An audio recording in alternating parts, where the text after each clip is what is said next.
Tax बचाने का हो टेंशन या फिर पेचीदे टैक्स नियमों की उलझन, अटका हो रिफंड या मुश्किल में फंसा हो आपका रिटर्न।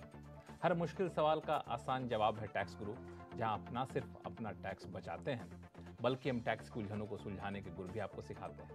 नमस्कार, मैं हूं लक्ष्मण राय और आज आपके सवालों का जवाब देने के लिए हमारे साथ हैं जाने माने टैक्स एक्सपर्ट शरद कोहली साहब। सर, आपका स्वागत है CNBC आवाज में। हमने देखा है कि विदेश में रहने वाले भारतीय अपने घर पे परिवार को, माता पिता को पैसे भेजते रहे, लेकिन इन दिनों विदेश में पैसा भेजने का चलन बढ़ता जा रहा है।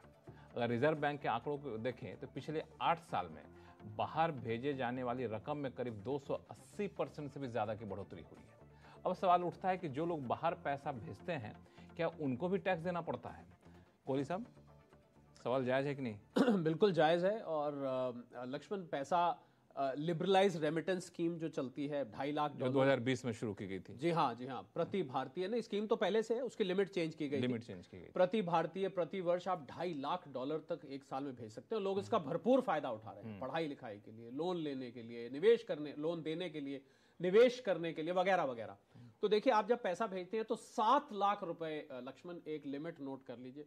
अगर 7 लाख रुपए से ऊपर की रकम बन रही है, और ये लक्ष्मण इंटरेस्टिंग बात है, 7 लाख जब तय की गई थी $10,000 जब रुपया $1 70 रुपए पे होता था, ये तब तय गई, पर अब लिमिट अभी भी 7 लाख है। तो अगर 7 लाख से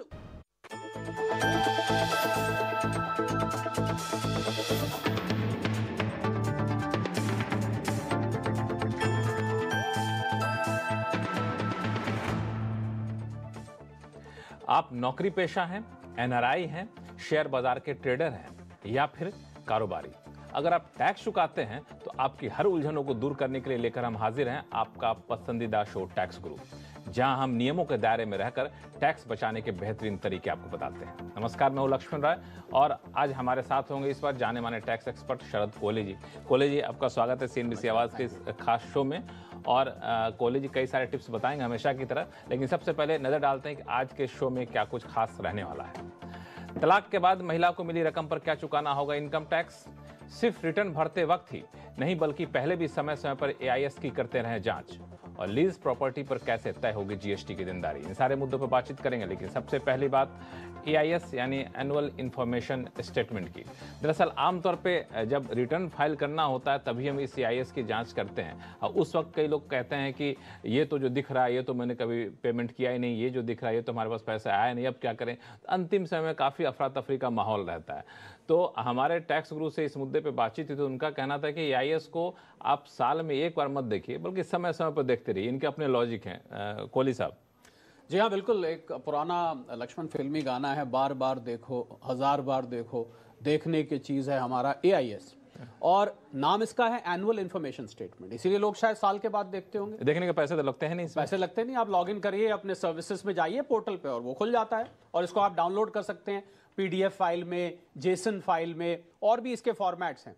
पर अब सरकार ने खुद कहा, बल्कि वित्त मंत्रालय से भी ये बात निकल के आई। मैं तो शुरू से बोलता था, और मैंने तो आपको याद होगा 26AS को लक्ष्मण नाम दिया था, 26 आमना सामना। AIS को भी कुछ नाम दिया है? बिल्कुल नाम दिया है, इसको नाम दिया मैंने आईना, इसे समझिए, AIS, क्योंकि वाकई में ये आईना दिखाता है, अभी जो आप शुरू में बात कह रहे थे।